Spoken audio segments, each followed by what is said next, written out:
Soll ich uns noch ein paar Bratkartoffeln besorgen? Du willst jetzt Bratkartoffeln nicht essen, hier im Bett. Die Dinger sahen noch lecker aus. Außerdem schmeckt im Bett sowieso immer alles besser. Ist das so?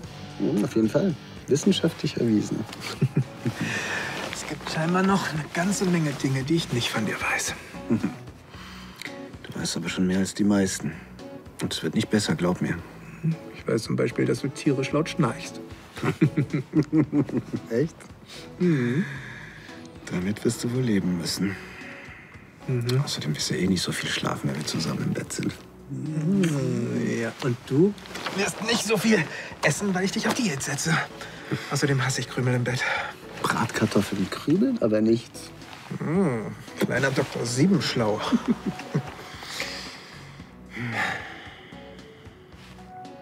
Komisch, die Bemerkung vorhin. Dass Essen besser im Bett schmeckt. Das hat mein Vater immer zu mir gesagt. Tim hat erzählt, dass er bei einem Tauchunfall gestorben ist. Eigentlich denke ich auch gar nicht mehr wirklich an ihn. Das war nur die Bemerkung, die mich an ihn erinnert hat. Ich bastel nur ein kleines Einhorn.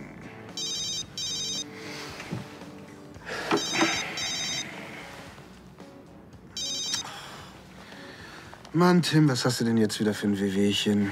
Aua! Du sollst dir doch eine Krankenversicherung besorgen. Was? Nein, ich habe jetzt keine Zeit. Ja. Bis dann. Was wollt ihr denn?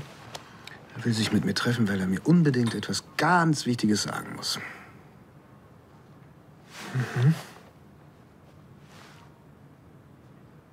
Was? Ich hätte ihn nicht abwürgen sollen, ist es das?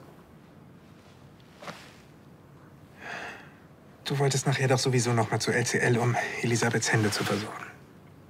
Warum trinkst du danach nicht einen Kaffee mit ihm? Es wird doch sowieso wieder so eine Familienzusammengeführungsgeschichte. Ihr seid ja auch eine Familie. Wir haben vielleicht den gleichen Erzeuger, aber das ist auch alles. Da ist keine Familie. Okay. Ich habe meine Halbschwester auch erst vor 2 Jahren kennengelernt. Heute ist Bella einer der wichtigsten Menschen in meinem Leben. Warum gibst du euch keine Chance? Weil auch sei nicht gleich mit der ganzen Tür ins Haus fallen. Jedenfalls will Tim erst mit Jo sprechen, trifft sich gleich mit ihm. Jo, Ja, genau, der Arzt.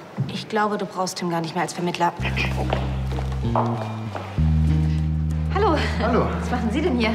ich habe gerade nach Ihrer Stiefmutter gesehen. Schöne Blumen. Danke. Dann, ja, grüßen Sie mal Tim ganz lieb. Was? Ihr Bruder, Sie sind doch gleich verabredet.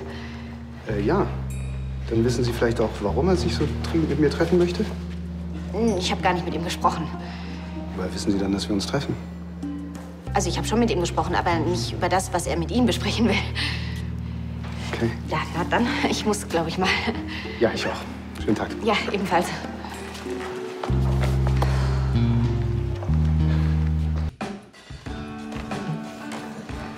Hey, Hey, schön, dass du gekommen bist.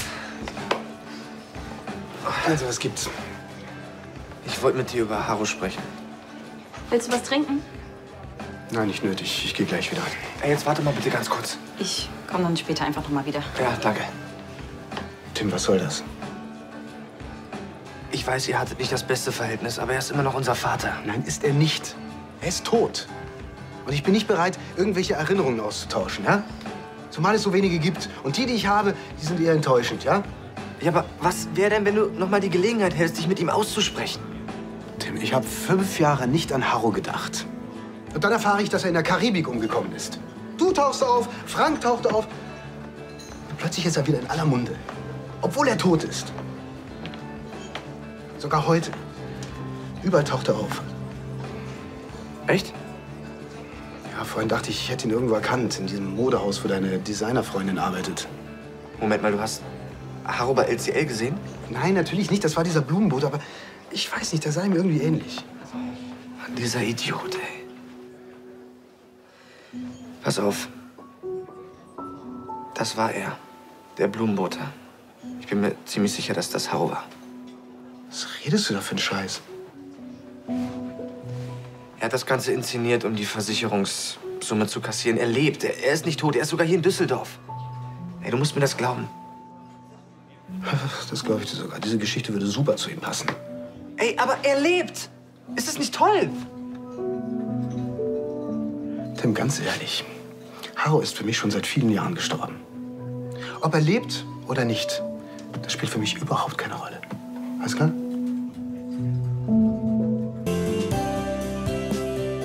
Ich denke, es tut ihm einfach nur leid, dass er ein mieser Vater war. Ja, das hätte sich mal vor 30 Jahren überlegen können. Jetzt gib ihm doch wenigstens eine Chance. Er hatte eine Chance. Er hatte sogar viele Chancen. Die paar Mal, wo er da war, da ging es immer um ihn, nicht um mich.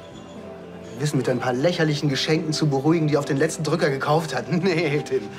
Ich werde ihm nicht helfen, damit es ihm besser geht.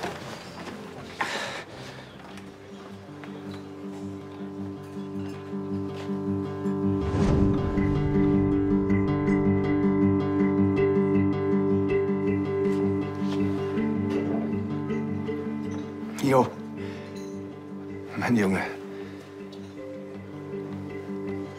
Ich habe gehört, was du über mich denkst. Bitte lass uns miteinander reden. Ich weiß, ich habe eine Menge Mist gebaut. Deswegen bin ich hier, um das wieder gut zu machen, was ich verbockt habe. Ich möchte, dass wir wieder eine Familie sind.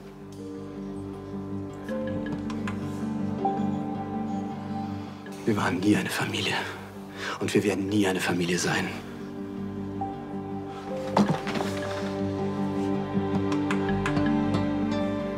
Ich kann nicht für meine Brüder sprechen. Aber was mich angeht, da kannst du dahin zurückgehen, wo du hergekommen bist. Du bist mir scheißegal.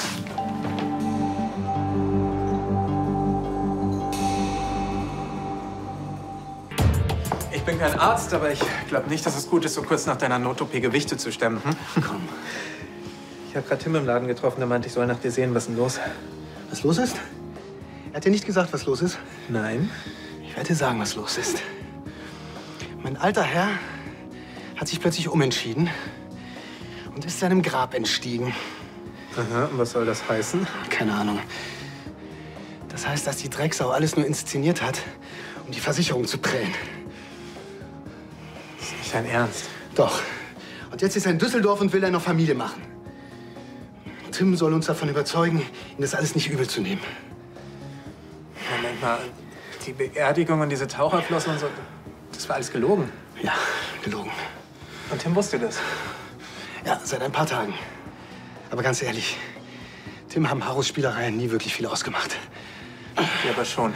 Ach, Quatsch. Der Typ so am Arsch vorbei. Ist völlig wurscht, ob er lebt oder tot ist.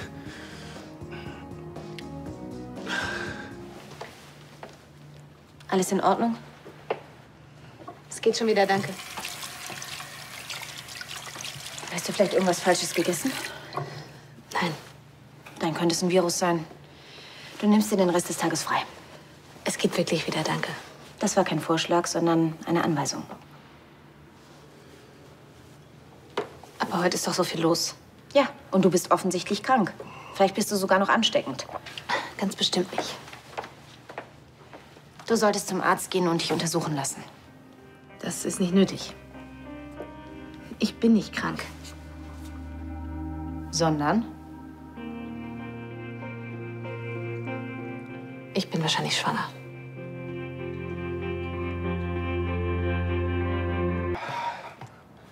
Besser?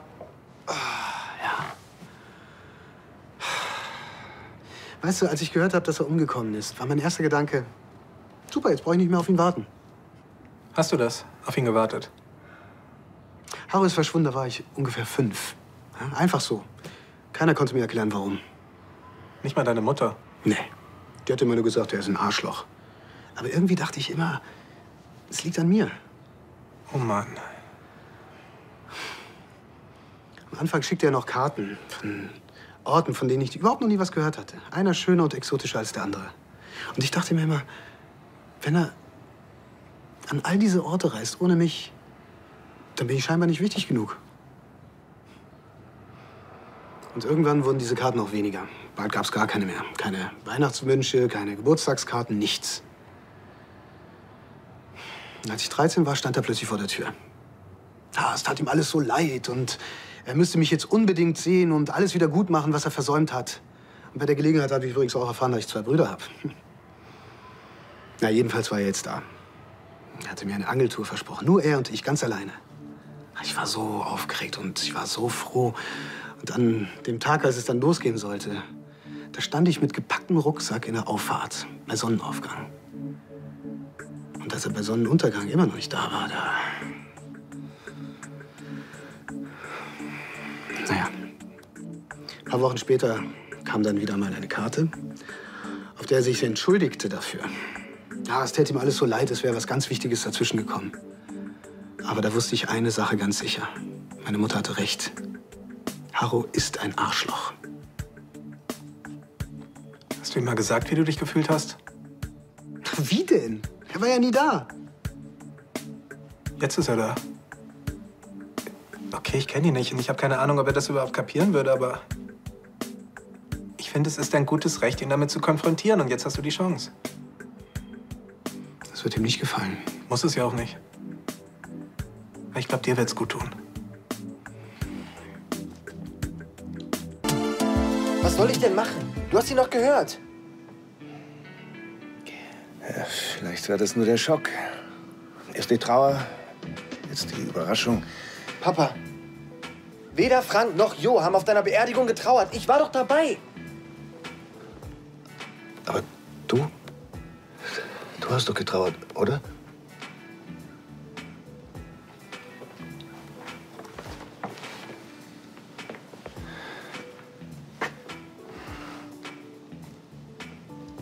Jo. Hi. Und Sie sind? Das ist Oliver, mein Freund. Für einen kurzen Moment hatte ich das Gefühl, ich hätte noch einen Sohn, von dem ich nichts weiß. Ich hatte ganz vergessen, wie witzig du bist. Danke, dass du gekommen bist. Ich freue mich so. Du kannst dir ja gar nicht vorstellen, wie mich das gequält hat, euch in dem Glauben zu lassen, dass ich tot sei. Das kann ich mir wirklich nicht vorstellen. Ja, aber jetzt sind wir hier, vereint. Was du da vorhin gesagt hast, das war schon ein Schock für mich. Ich meine, du hast ja recht, ich war nie ein besonders guter Vater und hätte mich mehr um euch kümmern sollen. Aber das wird jetzt ganz anders. Versprochen. Wir holen das alles nach. Was sagst du? Wäre doch gelacht, wenn wir das nicht hinkriegen. Es tut mir leid, ich kann das nicht. Wieso geht er jetzt? Hab ich irgendwas Falsches gesagt? Vielleicht weniger sagen und mehr zuhören. Ich rede immer viel, wenn ich nervös bin. Kleiner Tipp, gehen Sie ihm nach. Ja. Jo, bitte. Ich weiß, da gibt's nicht schön zu reden. Ich hab's versaut. Ich verstehe, dass du auf mich sauer bist. Ich habe euch im Stich gelassen, alle 3. Und das immer wieder. Was? Was willst du von mir? Eine Chance. Eine letzte. Warum sollte ich dir eine geben? Weil ich dein Vater bin. Ich werde dir sagen, warum du hier bist. Weil du am Ende bist. So sieht's nämlich aus. Vermutlich gibt es noch nicht einmal mehr Frauen, die auf dich hereinfallen. Weißt du was? Tim hat mir sogar erzählt, dass deine letzte Freundin dich geprellt hat. Und jetzt kommst du hier angekrochen. Ich bin doch vor allem wegen euch hier. Und plötzlich erinnerst du dich an deine Söhne, damit du unterkriechen kannst. Ja, vielleicht hast du recht. Wahrscheinlich erkennt man erst in dem Zustand, was wirklich wichtig ist. Oh Gott, das sind doch alles so Sprüche! Was hätte es denn damals gebracht, wenn ich bei euch geblieben wäre? Ich hab's ja versucht, aber ich brauchte eben meine Freiheit. Wär's dir denn lieber gewesen, einen schlecht gelaunten Vater zu haben, der das falsche Leben lebt und sich seinen Frust im Alkohol ertränkt? Ich habe dir dieselbe Freiheit gegeben, die ich mir genommen habe. Ich habe nie etwas von dir verlangt, dich nie zu etwas gezwungen. Du weißt nichts! Jo. Gar nichts! Hey, ist alles okay? Ja.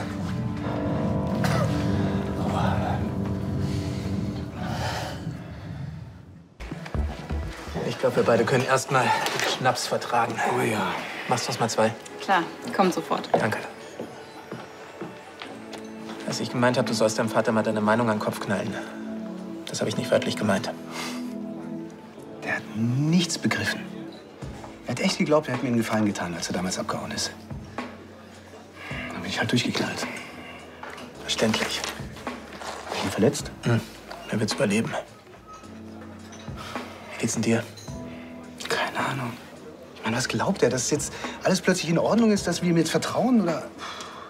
Glaubst du, dass er wieder abhaut? Das war das Einzige, worauf man sich bei ihm wirklich verlassen konnte. Danke dir. Danke. Ich brauch das nicht. Verstehst du, nicht schon wieder?